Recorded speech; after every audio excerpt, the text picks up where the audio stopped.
Hola, soy la hermana Sandra Madoni de la Iglesia Nueva Creación. Mis pastores son Manuel y Consuelo Marrero. Un besito para mis pastores, bendiciones. Hoy voy a seguir con el capítulo 19, esta es la parte 2 y voy a hacer una pequeña oración. Padre Celestial, gracias Señor por este momento en el que yo puedo enseñar tu palabra, Señor, es lo poquito que puedo hacer, Señor, y gracias por todo lo que tú nos enseñas todos los días. Ayúdanos a ser estudiantes fervientes de tu palabra. Señor, te doy gracias que la audiencia es tierra fértil y que tu palabra va a dar fruto a 100 y 100 por uno. Amén. Aquí terminamos en cuanto estaban repartiendo las ropas de Jesús. Ahí dice, repartieron entre sí mis vestidos y sobre mi ropa echaron suertes. Así hicieron los soldados. Tenemos la escena a un costado de la cruz donde están los romanos sorteándose o sea, jugándose a los dados con la ropa de la túnica de Jesús. Estaban junto a la cruz de Jesús su madre y la hermana de su madre, María, mujer de Cleofas, y María Magdalena. Cuando vio Jesús a su madre y al discípulo a quien él amaba, que estaba presente, dijo a su madre: mujer, he aquí a tu hijo. Después dijo al discípulo: he aquí tu madre. Y desde aquella hora el discípulo la recibió en la casa. Esta escena que Juan está como anónimo, él dice ahí es el discípulo a quien Jesús amaba, que era él. Es otro lado de la cruz, es posiblemente debajo de la cruz, y describe las personas que están ahí. Jesús, estaba la madre de Jesús y la hermana de su madre, que era María, la mujer de Cleofas. Según el expositor del Nuevo Testamento, los sinópticos,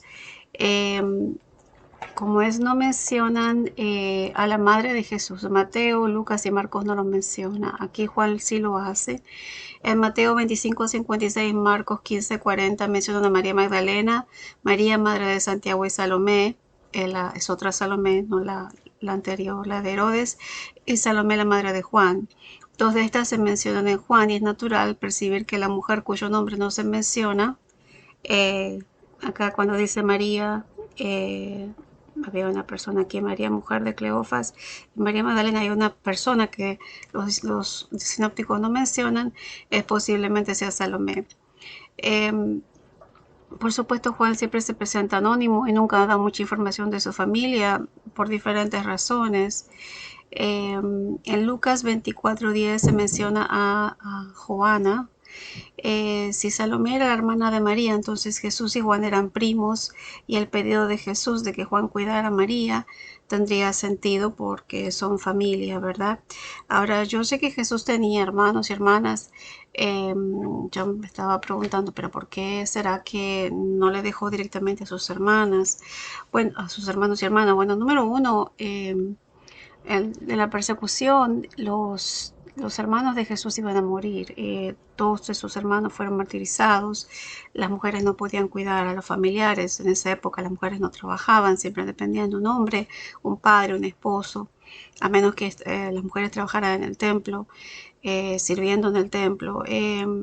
No había ningún sistema de sostenimiento, pero Juan fue el único que sobrevivió a todos los martirios, según la tradición.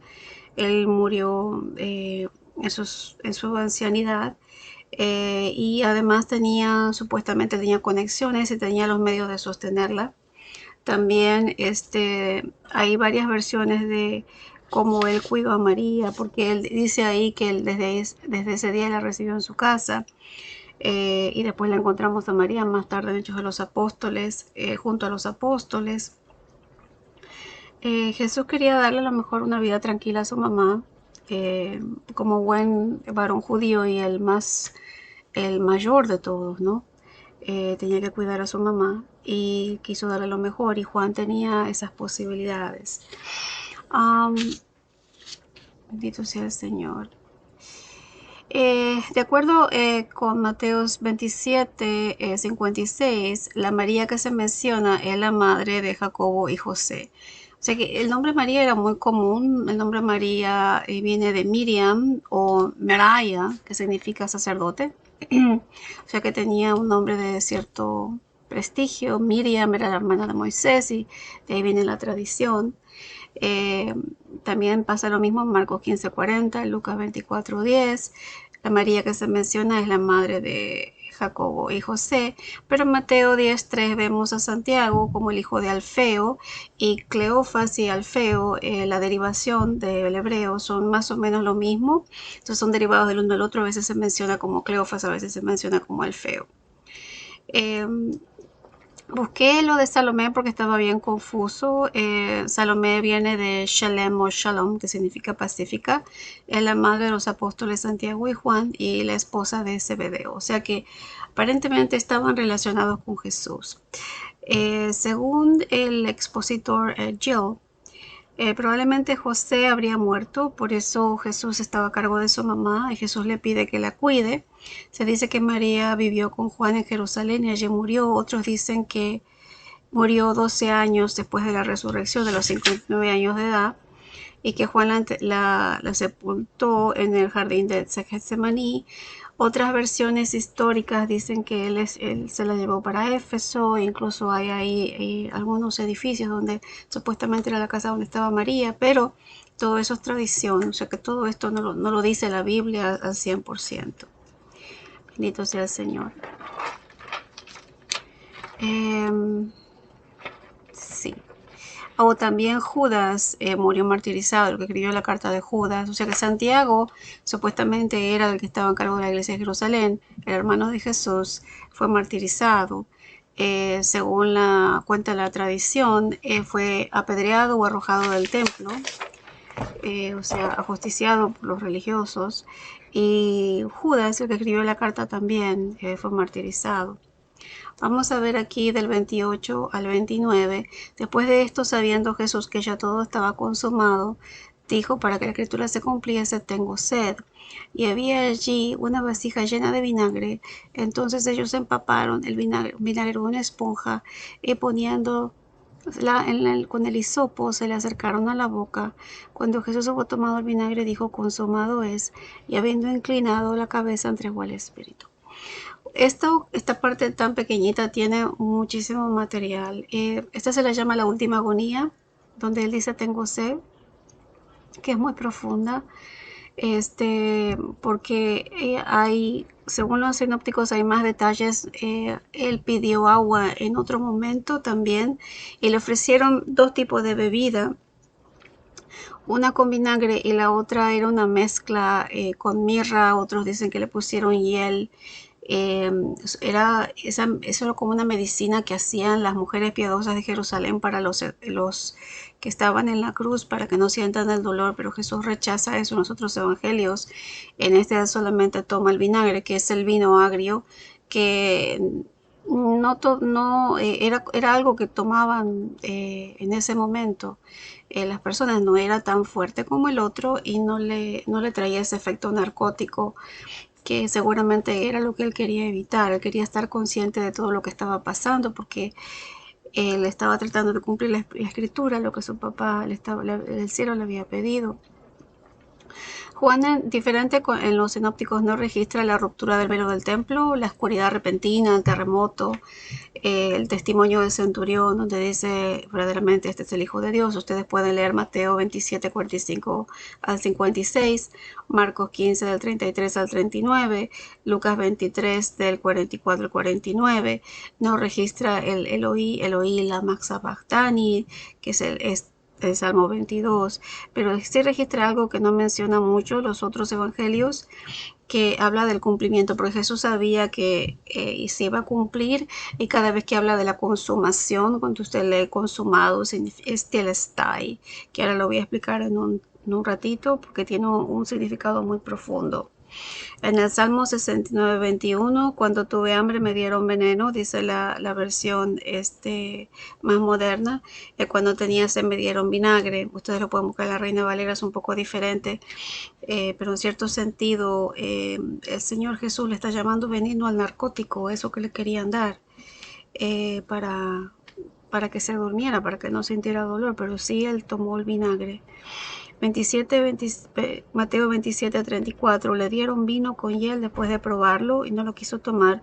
Esos son los pasos. En el 48 le trajeron la esponja con vinagre. O sea que en el libro de Mateo está más específico. En Marcos 15:23 le dieron vino con mirra, pero no lo tomó, que es el narcótico. Y en el 36 le dieron una esponja con vinagre en una caña, que ahora lo voy a explicar un poquito, lo de la caña y el hisopo. En el versículo, en Lucas 23:36 le traen vino agrio. En Juan 19:29 le dan la esponja con vinagre y así se lo toma. El hisopo es una caña, es una planta del desierto y es como un tubito bien largo.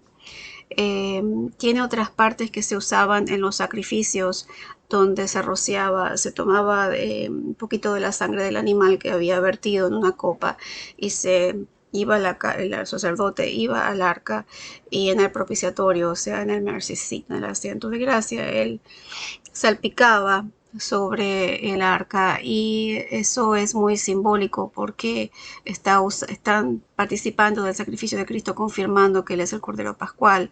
El Salmo 51 dice: lávame con hisopo y seré limpio. No nos confundamos con hisopos como que se usan hoy en día, que no tiene nada que ver, sino que eran unas ramas que ellos usaban para ciertos ceremoniales. En este caso usaron esto, que era una caña lo suficientemente larga como para alcanzarle algo de tomar. Ese vinagre era un vino hecho con la piel de las uvas y se lo tomaban los soldados y los labradores. ¿Okay?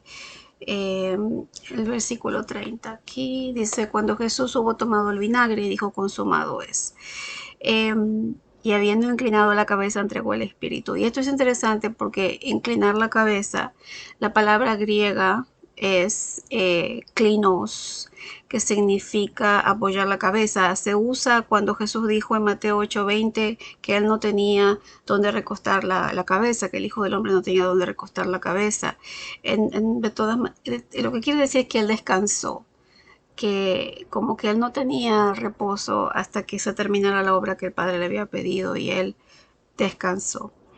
Ahora, la palabra telestai, donde dice consumado es, quiere decir que todo está pagado.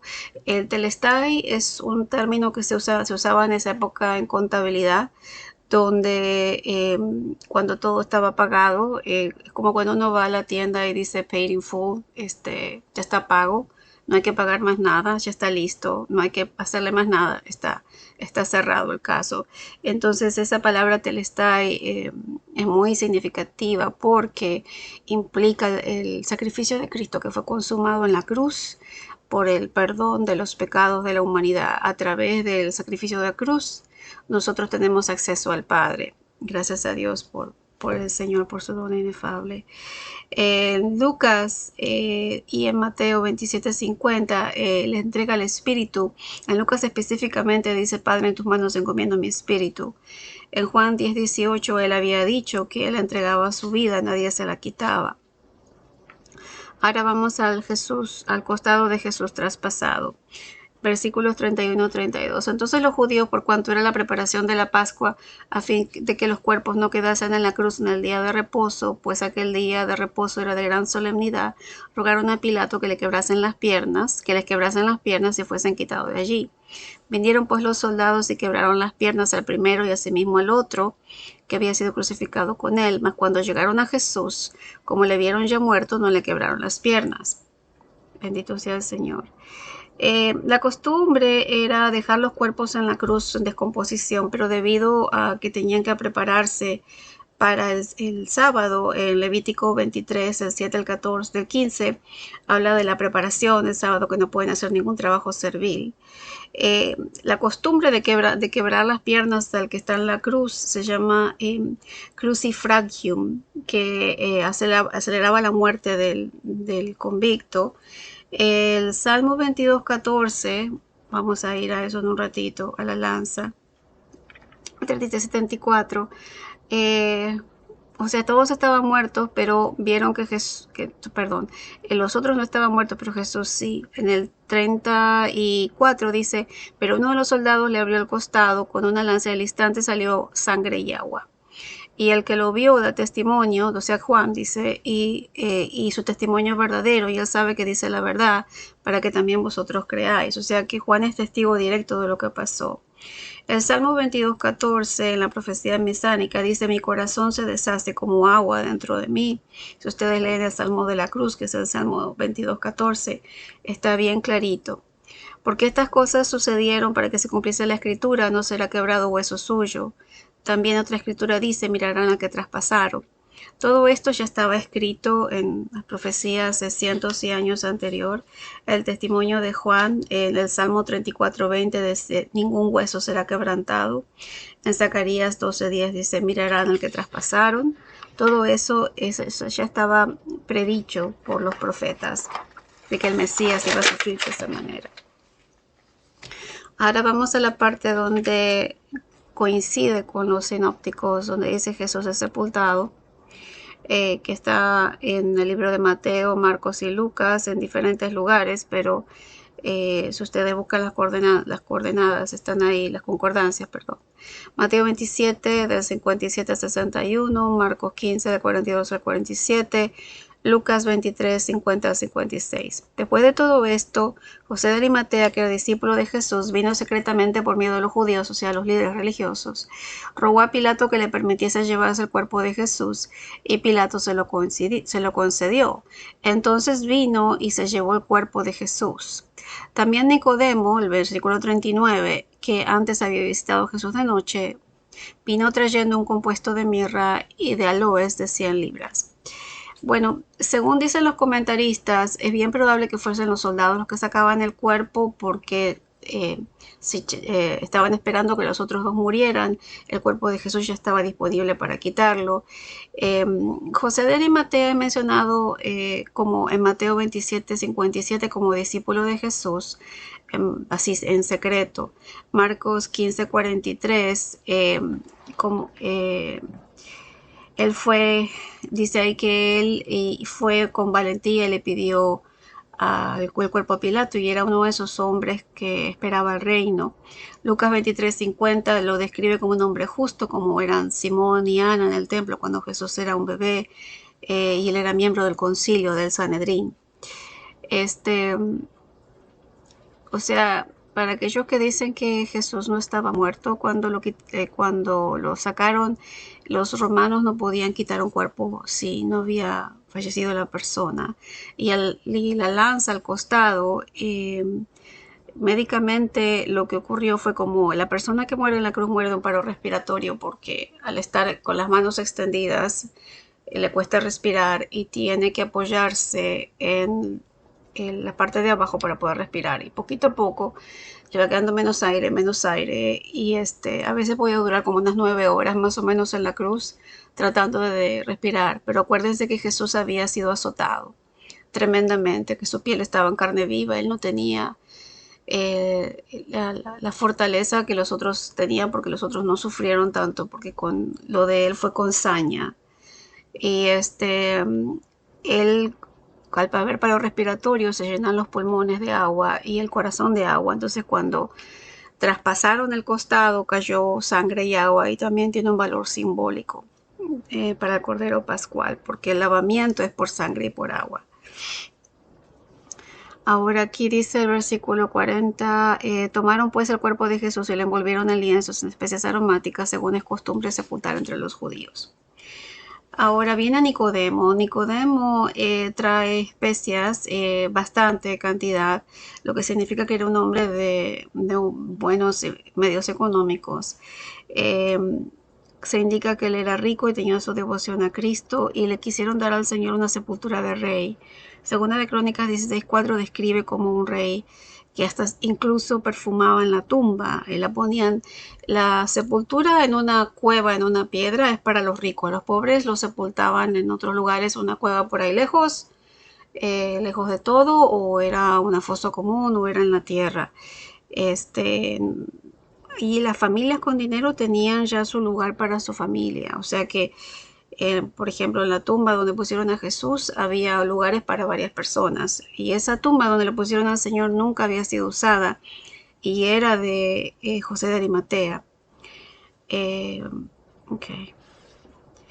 El aloe y la mirra también indica la propiedad del rey, porque el Salmo 45 habla de las bodas del rey y dice, mirra y aloe exhalan sus vestidos. En versículo 40 tomaron los lienzos, que Juan nos asegura que el cuerpo fue preparado para poner en la tumba. De acuerdo con Mateo 27:60, le pertenecía a José. En Isaías 53:9 dice, y dispuso con los impíos su sepultura, pero con los ricos fue su muerte. ¿Por qué dice la manera de los judíos? Porque los romanos cremaban el cuerpo y los egipcios lo que hacían eran le quitaban los órganos y los envolvían en vendas y le ponían sustancias. Los judíos lo que hacían era lavar bien el cuerpo y los cubrían con vendas aromáticas. Ahora, si usted estudia, por ejemplo, el sudario de Turín, que es un poco controversial, yo creo que verdaderamente le perteneció al Señor, pero los científicos se dicen y desdicen porque se ve demasiado real y como que le tienen miedo. Y ese cuerpo tenía las vendas, tenía todas las esencias, todas las flores de Jerusalén, todas las flores y las plantas de Palestina, tenía sobre los ojos 2 monedas romanas, y tenía todo el cuerpo vendado, y tenía el sudario, que es la parte de arriba que se le ponía al muerto, que era como una servilletita que se ponían para que el cuerpo sude, o sea, le vendaban todo el cuerpo y el cuerpo iba a descomponerse naturalmente, iba a durar un poquito más por las especias, porque todas esas esencias y esas plantas sirven para que el cuerpo dure un poco más.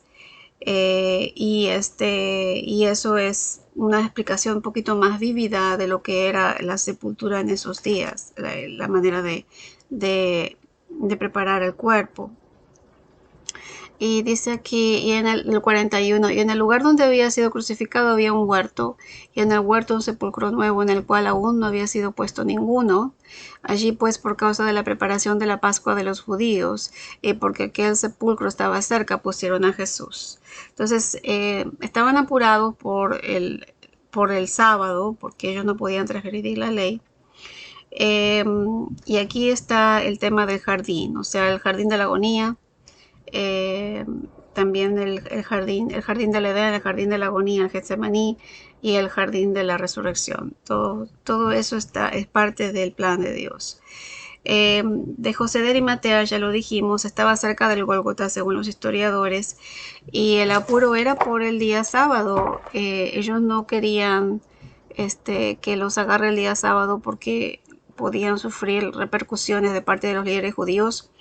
A los romanos eso no les importaba, pero a los judíos, mucha gente le tenía miedo a los líderes judíos porque eran muy poderosos y tenían mucho control, incluso sobre el gobernador y sobre el rey Herodes, así que la gente le tenía miedo.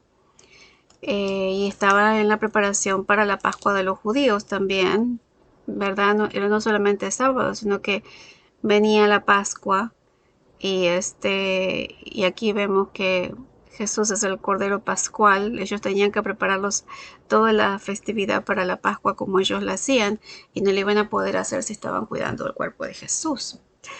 Bendito sea el Señor. Bueno, hasta aquí llegamos. La próxima vamos a hablar de algo bien bonito que es la resurrección. Dios me los bendiga mucho, que descansen y cuídense. La paz del Señor.